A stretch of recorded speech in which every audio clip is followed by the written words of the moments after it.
You're listening to Strange by Nature, your guide to the strange, weird, unbelievable, and improbable wonders of the natural world.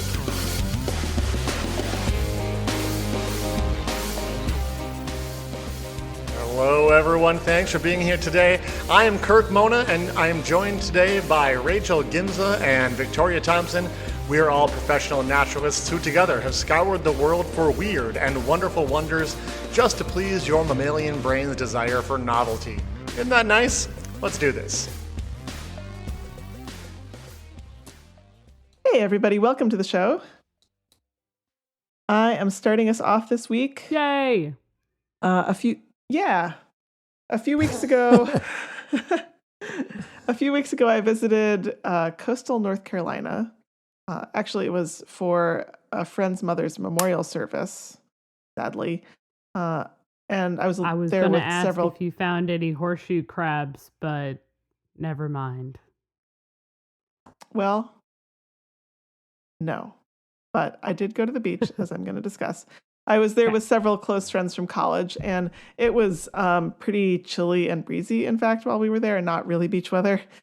But on our final morning before we left for the airport, we did stop at a beach and get out for a short walk, basically just to be able to say we'd done it, since all of us live in inland areas. And, you know, I saw some cool stuff. I did not see any horseshoe crabs, but I saw a flock of cedar waxwings in the dune shrubs there. Cool. Picked up a few shells for my kids. And as we walked along, we saw a few brown pelicans skimming along over the water. Nice. And my friend Amy, who is also a friend of the show and member of the Society of Strange, said, "You should do an episode on pelicans." Oh, Nice. yes. And I said, "Yeah, that's a great idea." I love And really, They are certainly weird. they're such funny looking birds. We've and I done don't think we've pelican talked about them before. We had adjacent. the pelican, what was it? We've had Yeah, pelican what was that, fish, pelican eel. We've had the pelican fish, spider. It's pelican spider. Pelican That's what I was spider, thinking of. yeah. God, that thing was the goofiest looking spider on earth. Yeah. Not an actual pelican, though. No. No. Of which there are only 8 species worldwide. Whoa. Really? They are quite widespread, though, and can be found in most temperate and tropical areas wherever water is available. Some even breed in central Australia in the ephemeral salt lakes that are created there after rainstorms. So, like, the lake only is there for a few months, and the pelicans just very quickly get it on and raise some chicks. Whoa. Okay. Cool. I guess so. Life finds a way. Life finds a way.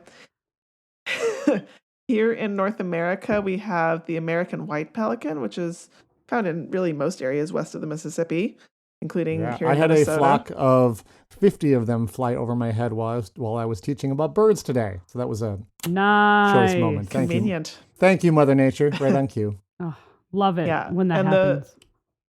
The brown pelican, which is what I saw in North Carolina, is found along both the Atlantic and Pacific coasts, all the way from New Jersey to the mouth of the Amazon and Washington State, all the way down to Peru. They're and really also throughout cool. the Caribbean and the Galapagos. They are really cool. And pelicans in general, they're very large-bodied birds with kind of medium-length, slender necks and huge heads with these enormous beaks. They have short, stocky legs with webbed feet. They're kind of awkward if they're walking around on land, but they're quite well adapted to the water and the air. They're up there with swans for being some of the longest and heaviest freshwater birds.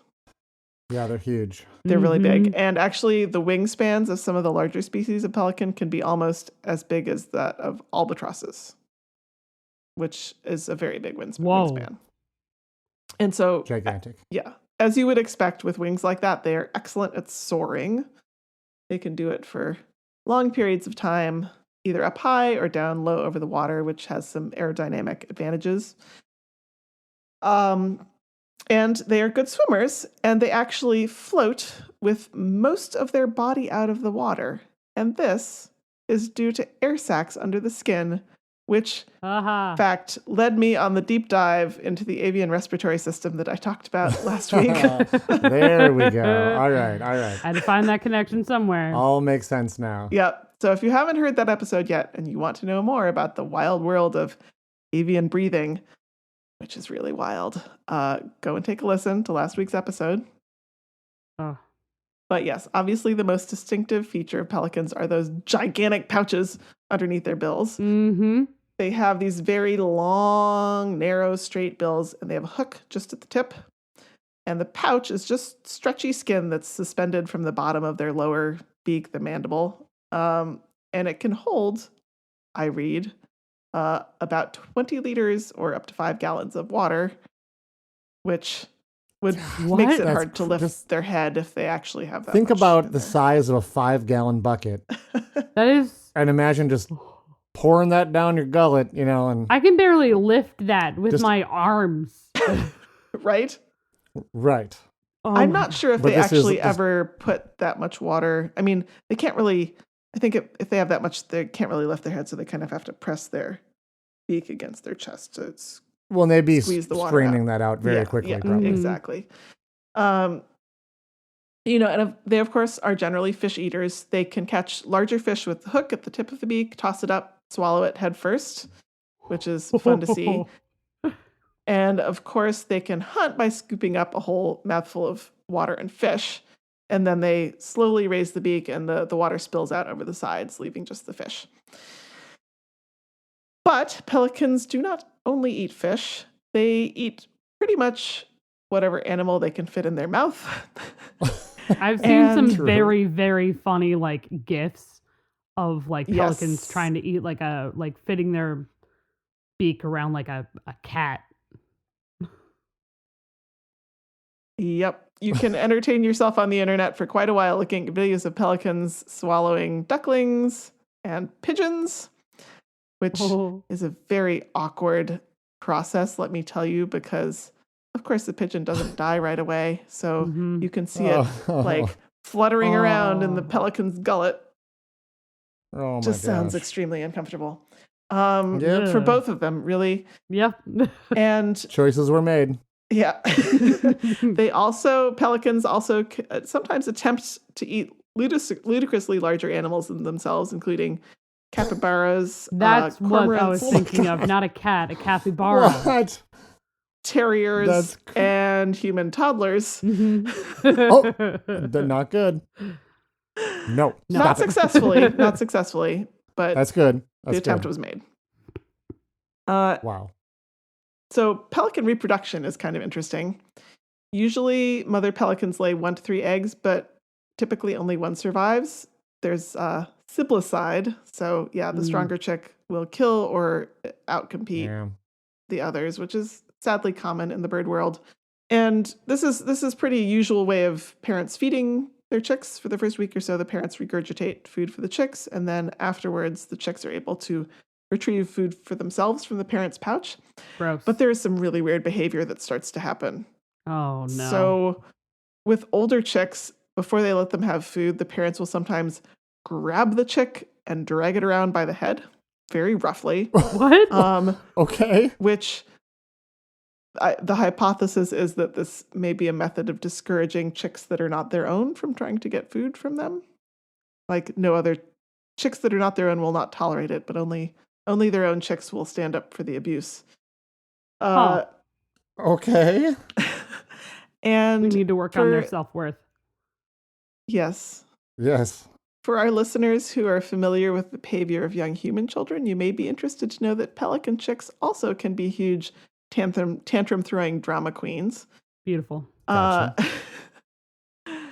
When a chick is feeding by reaching its beacon, sometimes before, but usually after they're fed, the chick will then start making noise, flapping around, dragging one wing along the ground, moving its head up and down, finally falling on the ground, screeching and writhing as if it were having a seizure. Wow. It's all- Sounds familiar. It's all a I think I've sham. seen this once or twice. Yeah.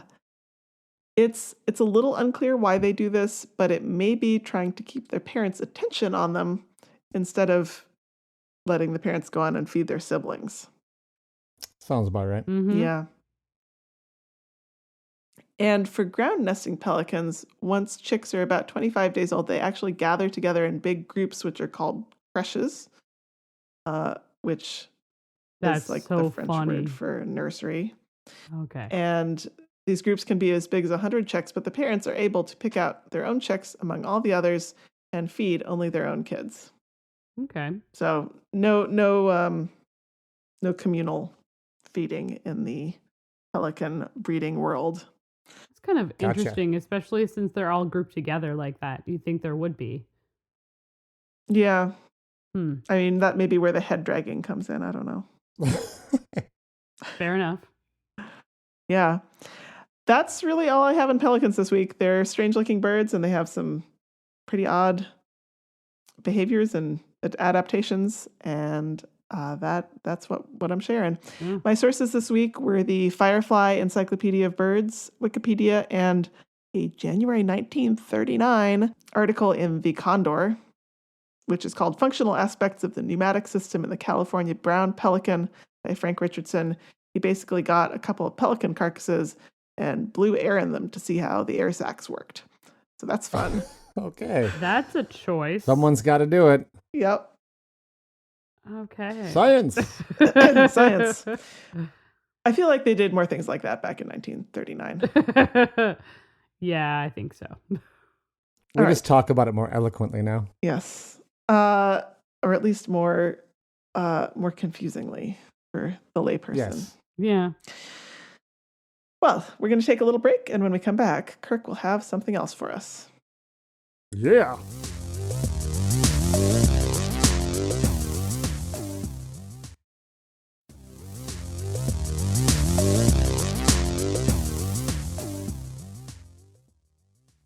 All right, everybody, welcome back. One of the really amazing things, I think I've mentioned this on the show before, but something I had the honor of doing as a naturalist is going on a dinosaur dig in the Hell Creek Formation in North Dakota. Mhm. It was honestly one of the coolest things I've ever done in my life.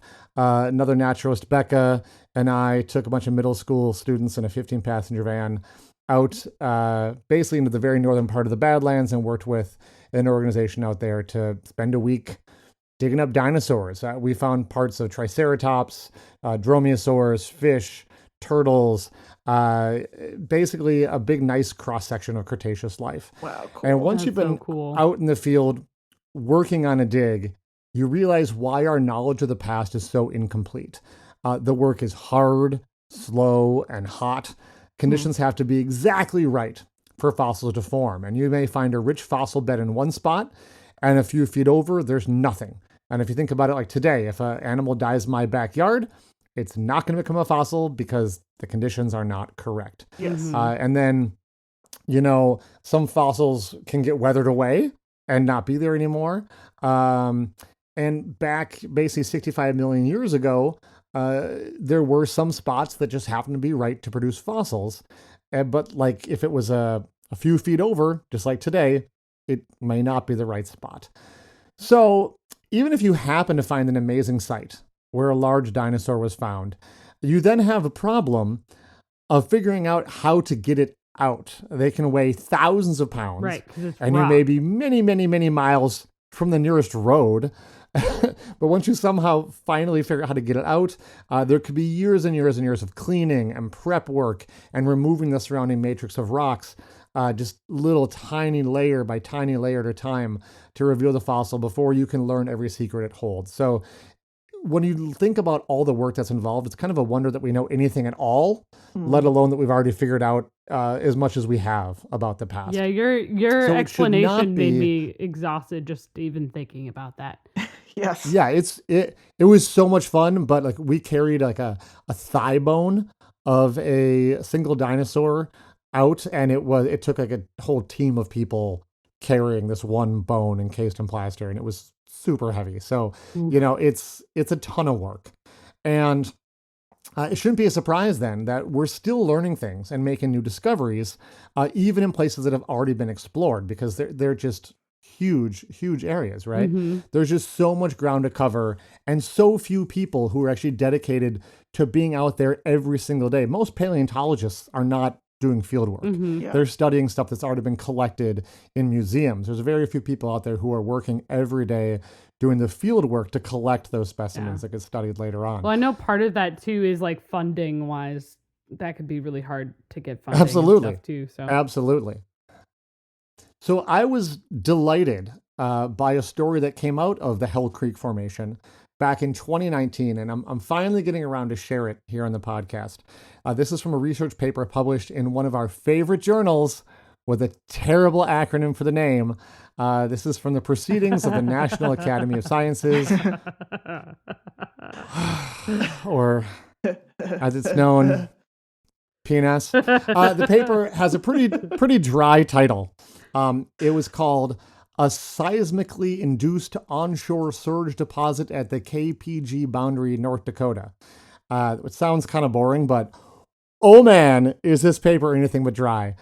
So the first clue that something special is going on here is the mention of the KPG boundary. yeah. For those old school among us, these used to be called the KT boundary, Yeah. meaning the Cretaceous Tertiary boundary. Right. But they changed the name of the Tertiary period to the Paleogene, so now we get the KPG boundary. Oh my gosh. And this is When did they do that? this is a layer of rock I missed that a while- memo. a while apparently. back.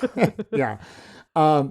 This is you learn things at a certain time, and if you don't use them every day, you assume nothing has changed. But Yeah. so this is a layer of rock that marks the boundary between two time periods in Earth's history. And the cool thing is that this is not a gradual thing. This is a very sharp line between these two periods. And this boundary has long fascinated paleontologists because below this line, you have the Cretaceous period, and there's abundant plant and animal life. And above this line, there isn't much of anything. This line represents a massive, absolutely massive extinction event here on Earth. And some really interesting things have been found in this thin, dark boundary line, including the charred remains of plants and trace amounts of the very rare mineral iridium, which is usually mostly only found in objects from space, like asteroids. So, putting the evidence together, scientists were able to surmise that a what large happened. meteor struck the Earth, scattering debris, fire, and death around the world. And it wasn't until geologists were working in the petroleum industry who were searching for oil down in Mexico in the late 1970s. And they started to get readings that indicated there was a crater. And it's now known as there's different pronunciations out there, but I believe Chicxulub crater. And we now think this is where this body impacted the Earth. The crater is 110 miles in diameter. You won't be able to see it on a map because it's underground today. But the crater is basically centered near the Yucatan Peninsula in southern Mexico. Isn't it underwater? And Yeah. it is Largely? underwater, yeah. Partially under land, partially underwater. To give you an idea of the size of the impact and the effects, we're going to go to the paper from 2019 and what they discovered in North Dakota, 1,900 miles away from the impact. What they're able to find at this site was an estimate of an earthquake. They basically showed that there had been an earthquake. Now, this is a little confusing because the scale that many listeners are familiar with is like the Richter scale, and they use what's called the moment magnitude scale, which is a completely different scale. But luckily, the numbers line up and are calibrated to each other. So Thanks, guys. You don't need Yay. to. Yeah, woo! Thank you so much. They estimated that in North Dakota, minutes to hours after the impact in Mexico, a seismic wave reached North Dakota, or what's now North Dakota, that was a magnitude 10 or 11 earthquake. Oh. Yeah. Now, we've talked about earthquakes on the show before, and I talked about how we can never have a magnitude 10 earthquake on Earth because there is not a fault line on Earth long enough to move to create a quake of that scale. The largest ever recorded, which is ridiculous, was in the 1960s in Chile. Yes. And we believe that was a 9.5. Now, this scale is logarithmic. That means that this earthquake was 10 to 100 times larger than any natural earthquake ever on Earth. So imagine the mind boggles. the largest earthquake on Earth, multiply it by 100 times. I just have a bunch of And that's what it felt swears like. going through my head right now. Keep in mind, not at the impact site, but 3,000 kilometers or 1,900 miles away. Yep. Jesus So the shaking Christ. must have been unfathomably violent. Impact was nothing short of cataclysmic. And in 2008, researchers discovered a special site in the Hell Creek Formation, and they named it the Tanis Site. And I'm assuming it was named after the highly important archaeological site of the same name in Egypt. I couldn't find anything to verify that, but I'm also sort of assuming that the person who named it was also a big Indiana Jones fan, as a story of Raiders of the Lost Ark is all about the Tanis Site. And I think there's a big overlap between people who are field techs looking for fossils and also fans of Indiana Jones. So I'm assuming that's where this name came from. So the asteroid striking the Earth had lots of impacts, no pun intended. And when they were looking around, they found the evidence of a river. And rivers are often a good spots to have fossil formation. And so they named this the Tanis River, and then they named this whole area the Tanis Site after what they found there.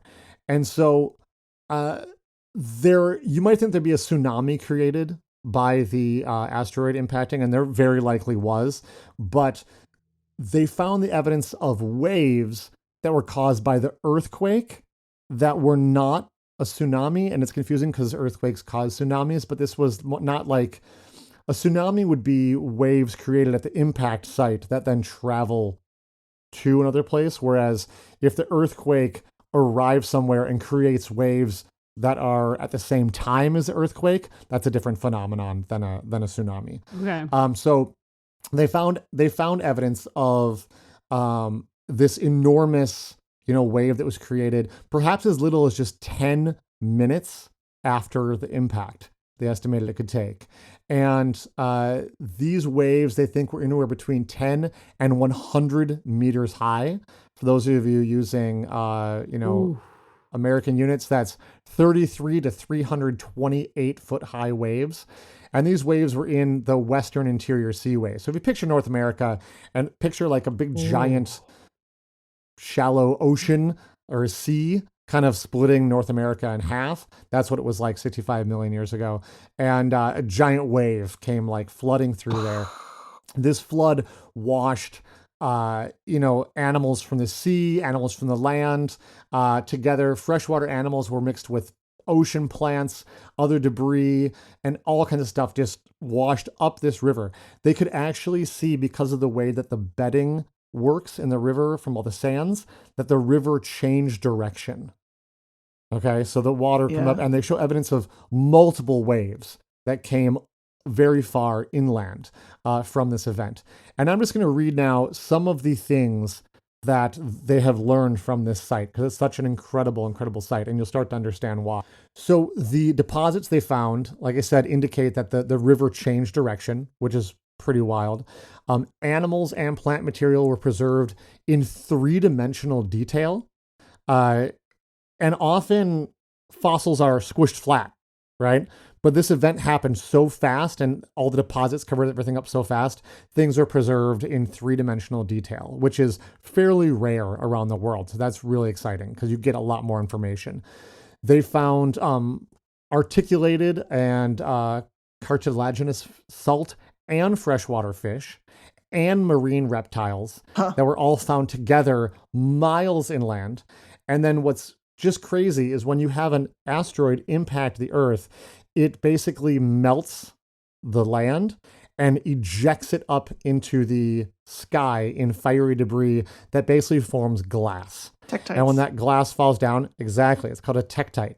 They found microtektites in North Dakota from the impact down in Mexico, almost 2,000 miles away. Whoa. So imagine this giant, and those seem to have arrived about the same time as the earthquake. So about 10 minutes or so after impact, this earthquake comes, water starts, rushing in from the sea, and then just this unholy rain of melted glass starts pelting down out of the sky. And they found these fish that had been washed up. Basically, their gills were embedded with microtectites. They were trying to breathe in the water, and there was so many microtectites in the water, they were breathing them in and getting them stuck in their lungs, where they then fossilized. So, like, That's this fossil wild. site captured the moment of Wow. like the end, right? It's not just like, oh yeah, everything above this site is no longer the Cretaceous time period. This was the end that they captured, which is just fascinating. They found 2 new species of paddlefish that have never been seen before. They found millions of these microtectites, and when they did chemical like analysis of them, they found that they were chemically identical to the ones that were from down in Mexico. They found them, buried in the fossils. They found little impact craters in the riverbed that had tektites inside them. They even found tree trunks that had amber oozing out of it, and microtektites got stuck in the amber and preserved in the amber. Whoa. Wow. So the sky must have been just filled with debris, just violently raining down everywhere at the time this happened. It just paints such an amazing picture. Terrifying. They found a turtle that had been killed by being impaled on a tree branch from the violent wave. Oh my goodness. They did find also broken remains of pretty much every dinosaur that's known from the Hell Creek Formation. They found fossils of intact eggs with embryos in them. They found fossils of hatchlings. They found fossil pterosaurs. Whoa. And there's no other fossils of those from that time. They found large primitive feathers that were 30 to 40 centimeters long that probably came from dinosaurs. They even found drowned ant nests that had like these tektites and asteroid debris packed into the top of the ant nest. And they could see all the burrows. There were still ants inside these ant hills. That's so cool. Wow. Dang. They found burrows from some of the first mammals on Earth. Cool. And some of those first mammals were still inside the burrows when they got killed. What? Wow. So Dang. they found so much amazing stuff at this site that some people are calling it like one of the richest and most amazing fossil finds ever.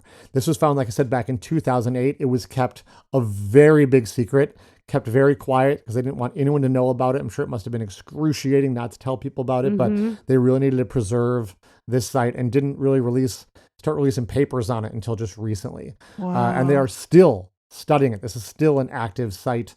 One of my favorite little things to leave you with this, which I think is so cool, is by analyzing the fish skeletons, and looking at modern fish and knowing how fish's bodies change throughout the year, we now know that the asteroid that impacted Earth and brought the end of the dinosaurs impacted in the springtime. That's so cool.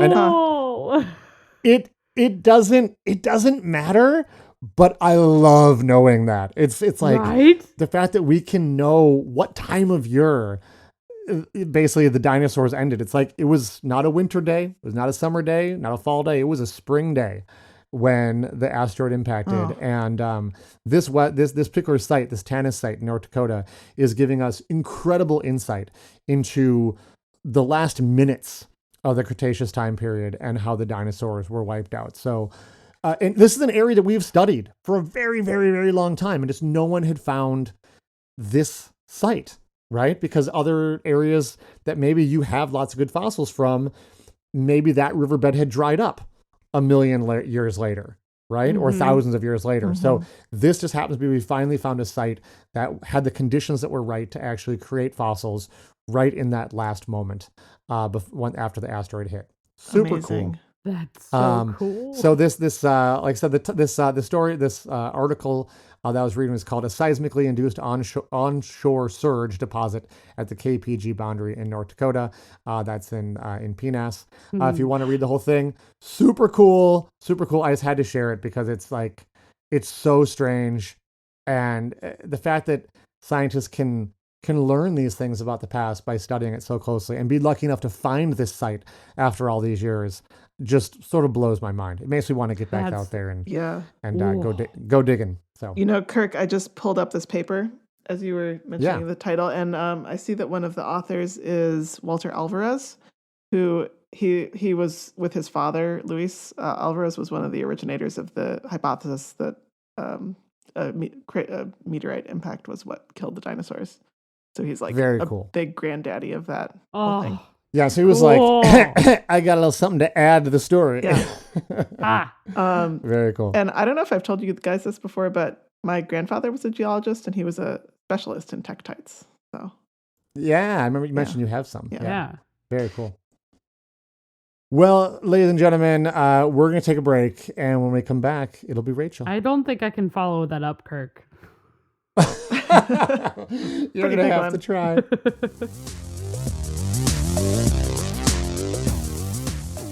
All right, welcome back, everyone. I'm going to flat out say I'm still reeling a bit from all the dinosaur fossilization knowledge that has been like given to me. So heaved upon you. So cool. But I do have something that I find really fascinating. Maybe not the most strange, but is still a pretty cool thing. So this is one of the first plants I distinctly remember. So we're going to go way, way back to baby naturalist Rachel. I'm an intern. Kirk, you remember seeing intern Rachel. Victoria. I think this is before we met Victoria.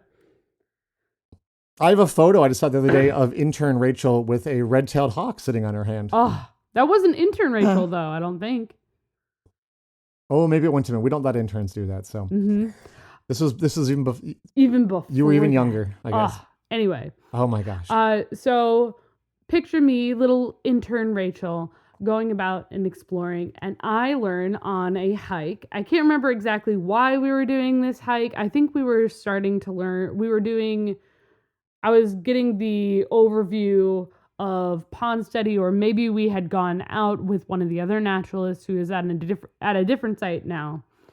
And she went over and she's like, "Hey, have you heard about this plant?" And I, of course, had not, because I was still learning. And she came over and she showed me this plant and showed me all these different adaptations. This is what I'm going to talk about today. I'm going to talk about this plant because it's actually even cooler than what she told me in that time period. Oh, great. But it was like one of the first like moments of naturalist natural history that I got, to the point where I took that knowledge, and I think like a week or so later I went and got ice cream with a friend of mine, saw some, recognized it, picked some, so that way I could show her, because we weren't near any water, I held it until we got to the ice cream place where there was a cup of water, and then I put the plant in the water to show her this really cool property. So this particular plant, the leaves, especially on the underside, are hydrophobic, which means that they don't attract water. They actually repel water molecules. It's like a little layer. It doesn't allow them to do anything. It kind of bead on the bottom. And I'm showing a friend of mine at this Ben & Jerry's, and she's like, cool. And then I see, like... You're a giant nerd. I'm a giant nerd. It gets worse because there was like a kid or two behind me in line for ice cream, because of course there was. And I like bend down and I'm like, "You want to see something cool?" And I like show them my little leaf of plant in the cup. I will state, there was a dad who was right there watching this happen, and he called over. He had like 3 or 4 kids with him. He's like, "Hey, come here, you got to see this." Wow. So I felt proud, and that was like that was the moment where I'm like, I'm in the right field. The particular plant that I picked and showed off in a Ben and Jerry's ice cream shop is one that we often see in very marshy spaces. It's jewelweed, also known as touch me not. It's known as jewelweed because when it is upside down, especially, the leaves look very silvery. That's due to the hydrophobic qualities on the leaf. And that's probably where the name comes from. So jewelweed, also known as touch me not, is an annual plant. It only grows 3 to 5 feet, so less than 1 Rachel tall. And generally, which, great. But it's a really like big bushy space. The leaves are like a 3-lobed leaf that is like a pretty like solid green, has some like edging to it and everything. What really defines jewelweed and how you can really identify it is the bright orange flowers. They look kind of like cones that go out, and then they have like an opening at, I don't know, they kind of remind me of traffic cones almost, attached to a plant, but very small and just orange. Sure. Kind of like almost like a trumpet, or maybe even like if you look at them from the side, like a praying mantis. I think of them as like a little cornucopia, like a little horn of plenty kind of thing. Yeah, that they look also a little works. similar to a snapdragon flower, I feel like. Yeah, absolutely. And they're like orange or yellow, depending on which species you're looking at. They also grow these big bulbs on their stems, which are full of this sap, which I think also is a great way to be able to identify jewelweed.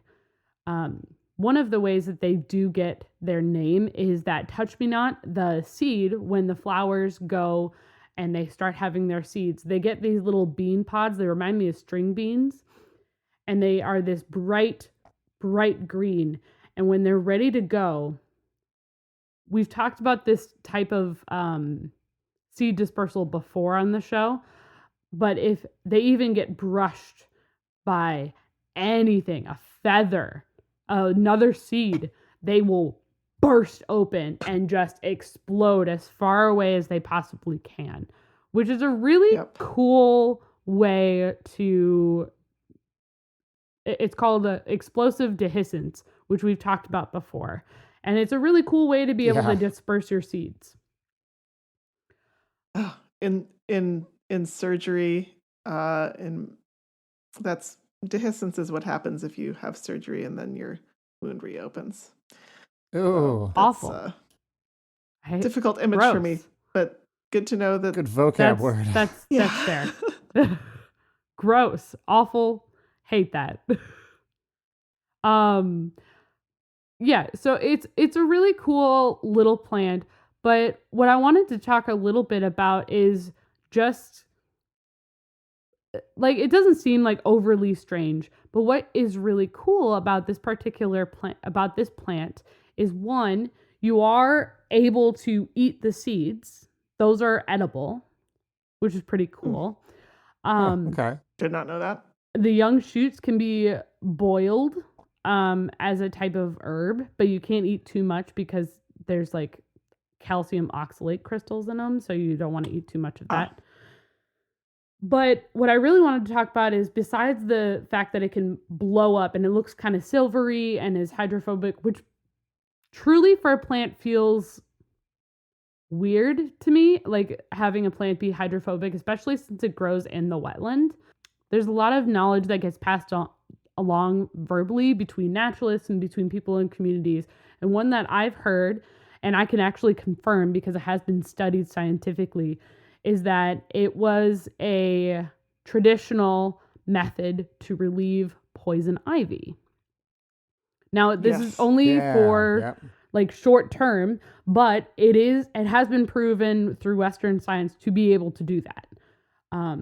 Through a couple different methods, actually. There was this study that was going through and testing the efficacy of jewelweed as a poison ivy rash, which, by the way, was done two people's arms. Like they had multiple individuals get poison ivy on their arm and then do this, like try the different methods, which, okay, I guess.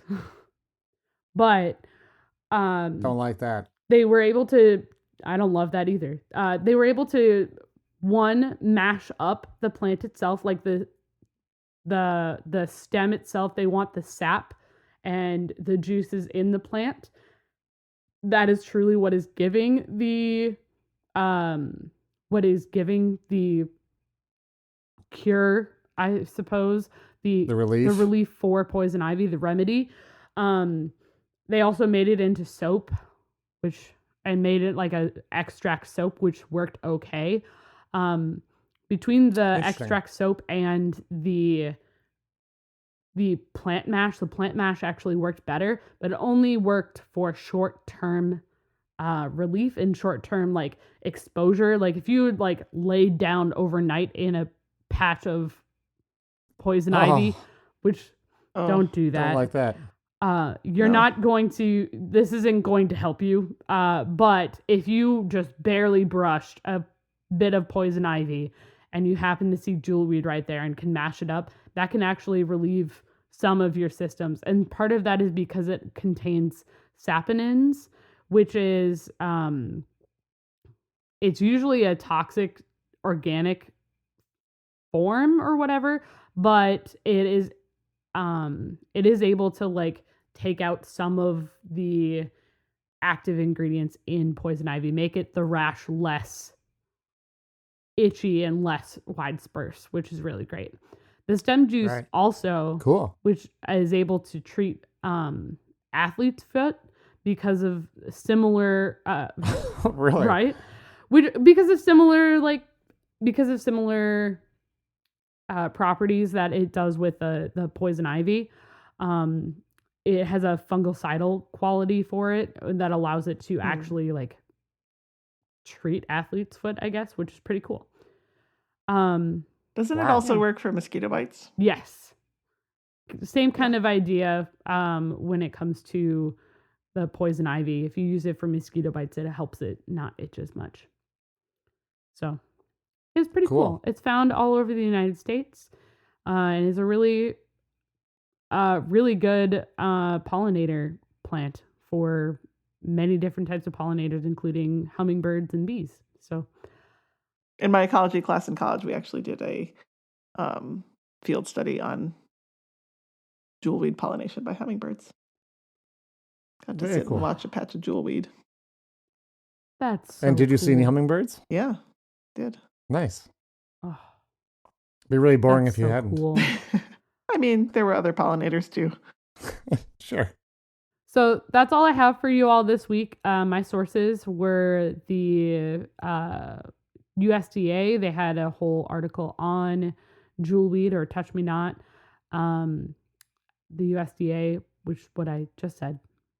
There we go. The Forest Service in particular had one, as well as Wikipedia and the Washington State Control Board had one. Thanks everyone for listening. We'll see you next week. Bye. Bye-bye. Thanks everyone for listening to today's show. Be sure to subscribe. New episodes drop every Wednesday, and we love sharing this strange world with all of our listeners. If you would be so kind as to leave us a 5-star review, that would be great. It lets other lovers of the strange discover the show. You can reach out to us on social media by searching for Strange by Nature Podcast on Twitter, Facebook, and Instagram. You can send us an email as well. Our address is contact@strangebynaturepodcast.com. If you want more information about the show, you can also check out our website, which is strangebynaturepodcast.com. Until next week, get outside, stay curious, and embrace the strange.